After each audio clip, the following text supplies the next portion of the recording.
নমস্কার। আমার আজকের নিবেদন কবি সুকুমার রায়ের আবোল তাবোল কাব্যগ্রন্থের কবিতা সৎপাত্র।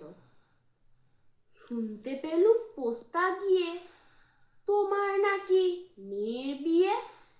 গঙ্গারামকে পাত্র পেলে জানতে চাও সে কেমন ছেলে? মন্দ নয়, সে পাত্র ভালো, রং যদিও বেজায় কালো। তার উপরে মুখের গঠন অনেকটা ঠিক পেঁচার মতন। বিদ্যে বুদ্ধি বলছি মশাই, ধন্যী ছেলের অধ্যবসায়। 19টি বার ম্যাট্রিক এসে ঘায়েল হয়ে থামলো শেষে। বিষয় আশয় গরিব বেজায়, কষ্টে সৃষ্টে দিন চলে যায়।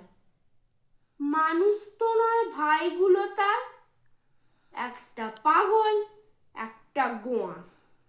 আর একটি সে তৈরি ছেলে, জাল করে নোট গেছেন জেলে। কনিষ্ঠটি তবলা বাজায়, যাত্রা দলে 5 টাকা পায়। গঙ্গারাম তো কেবল ভোগে পিলের জ্বর আর পাণ্ডু রোগে। কিন্তু তারা উচ্চ ঘর, কংসরাজের বংশধর।